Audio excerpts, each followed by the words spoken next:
Hello artist, welcome to another video. If you're new here, hi, my name is Irit. I'm an intuitive artist based in Austria in Europe, and on my channel I share my artsy adventures. I post new videos every week all about the products that I love and my process.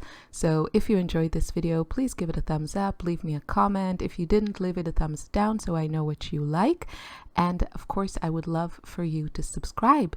Today I have a process video, which I know is some of you, it's the favorite. It's the videos that you enjoy the most.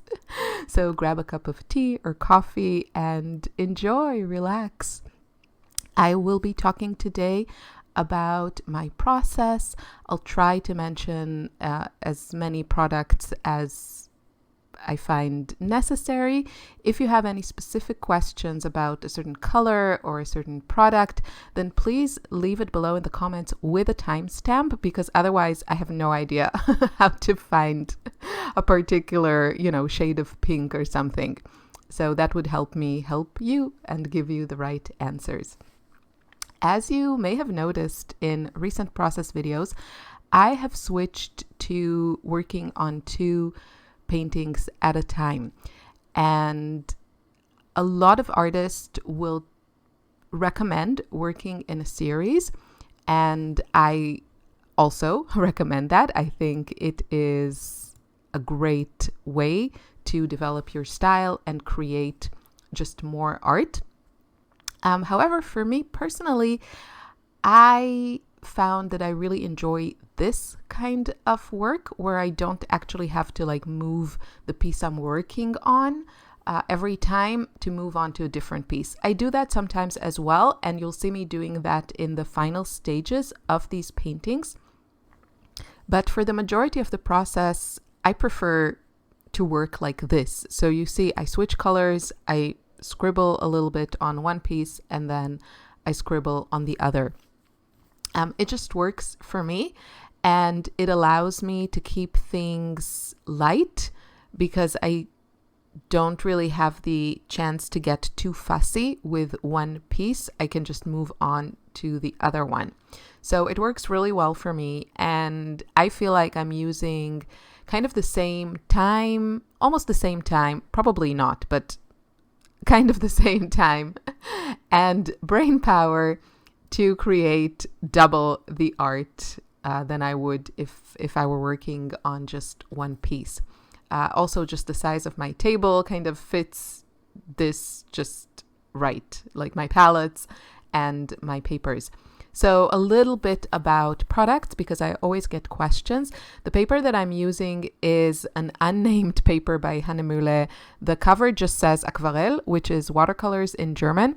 And it is very, very thick, bright white paper that is slightly textured. So it never buckles. I don't use a ton of water, but even when I do use more, it never buckles because it's so heavyweight. I think it's about 430 GSM, around 200 pounds, just to give you an idea. Usually people will recommend 300 GSM at least when you're painting with watercolor. So this is even thicker than that. And it is just beautiful. It is not cotton paper as far as I know. It is cellulose. It is very affordable. And I know you can't find this everywhere. I don't even know if you can get this outside of Germany and Austria. I'm in Austria. Hanemühle is a German brand. But my point is to try different kinds of papers, because you might find that for your particular preferences and style, maybe you don't need the fanciest, most expensive paper. I mean, maybe you do, and if you can afford that, that's amazing, that's fantastic. But I discovered after a lot of trial and error that I really enjoyed this very affordable paper that is still high quality and made by probably the most well-known or one of the most well-known paper brands in Europe. I think they've been around for 500 years, so they know their craft. And it's really a win-win because, I get to paint a lot on it. Because it's not expensive, I don't really feel precious about it. And it works really well for my style and techniques. I use a lot of color, and Some watercolor papers are more of an ivory shade. I would say probably most watercolor papers are. There are some that are bright white, but you usually have to seek them out. And I just don't find the colors pop on those as they do on bright white paper. And also, I really enjoy the effect of granulating and separating colors. And this particular paper really shows it off. So, as I said, it just works super well for me. And I wouldn't have known it if I were just, using 100% cotton paper that is really expensive. So I encourage you to try things, especially if they are made by well-known brands, then they're more likely to be of high quality as opposed to just more inexpensive brands that are geared towards crafters or like kids. I feel more comfortable using artist grade materials from well-known brands. Of course, if you just want to play around, if you're just starting out, it might not be necessary. But I think also when it comes to watercolor, and I know many, many other watercolor artists share my experience, sometimes when you use cheaper supplies like paint or paper, it can really, really interfere with your progress and the effects that you get from your paint and your paper. So it is something important, and you do need to kind of know the techniques that you're using and which paper works best with them. So that's the paper.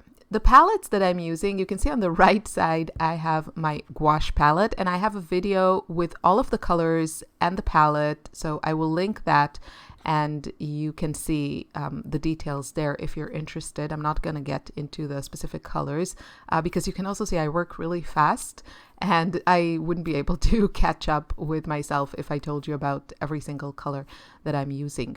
And then the palette that you see on the top of the screen, you just see the edge of it. That's my watercolor palette. And I do like to use both of these together. I like the opaque, creamy nature of gouache and some of the particular shades that I have in my gouache palette that I don't really feel like I have in my watercolor palette. So like those creamy, peachy colors, and definitely those more pastel-y violets. I don't really have that in my watercolor palette. I could probably mix it, but as you can see, I like to work fast. I like to move around from color to color. This is the part that I enjoy.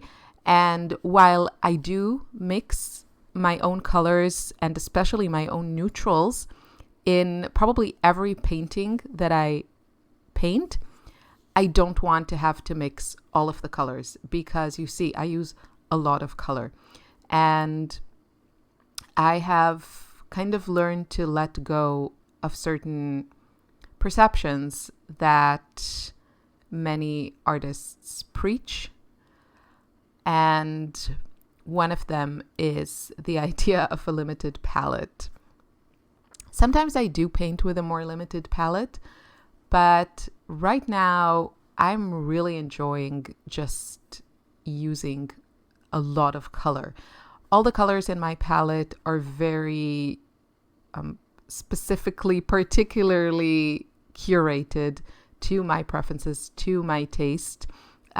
These are not super versatile palettes that will give you all the colors in the color wheel. I mean, I probably could because I do have a lot of colors, but that's not how I curate them. I curate them to my personal taste because I want every color to be loved by me in its pure form. And then also I am familiar with them, with my colors and color theory. So I know how to mix almost any color that I want. Yeah. So the brush that I'm using, you can see this is actually not a brush I tend to use with watercolors. This is a flat brush. It's very inexpensive. I think I just picked it up at my local art store. I think it's like student grade. And you can see that it is flat. It is flat and it is synthetic. I only use synthetic brushes, and I try to use also bristles that actually don't hold a lot of water. This was my own personal journey and my own personal discovery to see that smaller brushes that don't hold a ton of water work better for my personal style. I have a heavy hand and I want to paint loosely, but if I use large brushes that hold a lot of water, usually I make a huge mess, and then I either have to, wait for things to dry, which, I don't like. I don't like waiting, especially when I finally have time to sit and paint and I'm focused and I'm in the zone. Or I lose interest because, I have this kind of wishy-washy wash of some colors that doesn't really inspire me, or it just has too much going on, like too much bright colors. I don't know how many pieces of paper I don't want to say wasted, but how many pieces I've painted that just, I just lost interest. I started in the way that many other artists teach, and I'm not saying that to, say that any teaching method is wrong. What I'm saying is I obviously learned so much from other artists, and I continue to learn, and I love taking courses from other artists. But I also learned to be very aware of what works for me and kind of letting go of things that do not work for me, even if other artists swear by them. And that was a long process. I would say probably years. And I don't want to say jealous because, I'm happy for everyone that reaches this place. But I wish I had kind of that belief in myself when it came to my artistic voice that I see other artists have much, much earlier in their journey. But I feel like I'm finally there, and I'm making art that is, to me, seems, correct me if I'm wrong, but usually I get comments that also confirm what I'm thinking, that I now have a very recognizable style and color palette and just feel of my paintings. And I love that. That was probably my main goal. Now, I don't feel like, I have arrived. This is it. I will be painting like this forever. But I feel like I'm in a really, really great place when it comes to just like making art in a way that I love and making art that I love. And I don't mean to sound, cocky or arrogant. I just want to tell you, because I also get so many comments and DMs of people really kind of searching for their voice. And I was the same, and I'm still on a journey, but I feel like I'm sort of where I always wanted to be when I started painting. And all I can say is really to have faith in the process and paint a lot. I was very, very frustrated for probably several years. I mean, I loved being able to paint, and especially with watercolors. That is my favorite medium. I was very happy about that, but the paintings that I made, they didn't seem unique. They didn't seem very unique to me. They didn't seem special. That's just another word for unique. But, it didn't seem like me. I was learning from others, and, it was just like, following a lot of like step by step. And it was summer, so I painted like beach scenes and learning how to paint rocks. Or it was autumn and I painted leaves. And I kept seeing people painting the same thing, and some were better and some were, not so great, like also a lot of my paintings. And it just always seems like, just like one of the many. And that to me was a very, very frustrating experience. But the only way that I felt I could get past this, and I probably didn't think that as I was painting, it just happened. The more I painted, the more I kind of crafted a process and a habit that worked for me and brought me joy, the easier it was for my voice to emerge and for my style to emerge.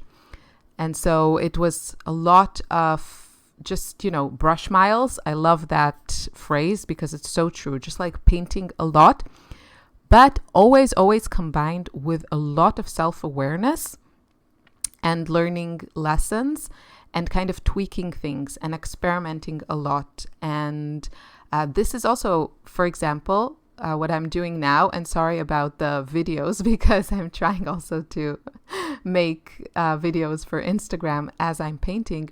So this part that you see now with pencil, this is a relatively recent addition to my process. My usual process, I start with pastels, Neocolor ones. Then I go to watercolors, and in recent months also gouache. And usually after I do that, I sometimes come back with a second layer of watercolor or gouache and some little highlights, added detail with pastels or pencils. But recently, like in the last probably couple of months, I've been doing a lot more work with pencil and just like these little shapes and patterns and lines and marks. Yes, marks, that's the word I was looking for. And really bringing that into my process and also using a lot of negative space. So just like filling those areas between my watercolor blobs. And this is such a therapeutic way of making art. Especially, I feel like if you have a cluttered mind, which I 100% do, this really allows you not to think too much, but still create something unique. And it's really, I see a lot of terms being thrown around like neuro art and I think like dopamine releasing art, all kinds of things. I feel this has value beyond just, making a painting because I find the process so enjoyable, relaxing, and therapeutic. And so I highly recommend, if this seems something that appeals to you, I think especially if you are color focused in your art, and it doesn't have to be, painting in rainbow colors like I do. It could be also that, you love painting just like with blue or yellow. You could explore the different shades of those colors or whatever colors you enjoy, more monochromatic color scheme. This method can be adapted to many other color schemes and styles. But if this seems like something you might enjoy, then I highly recommend you also watch my video called The Rainbow Method, which I kind of talk in more detail about this. And so here you can see me just adding the details in the pencils and I tried to zoom you in so you can get a good look at what I'm doing. And I'm just playing around with shapes and marks, mostly focusing on colors. And what I also enjoy, which you will see in the close-ups, is at the end to go in with a really, really dark black pencil and add a few I don't want to say highlights, but a few marks. So I will be talking about my favorite supplies in a video also at the end of the month. So I'm not sure if this will go after this video or before, but make sure you check that out as well. Thank you so much for watching this. I hope you enjoyed this video and I will see you soon in another video. Take care. Have a wonderful day. Bye bye.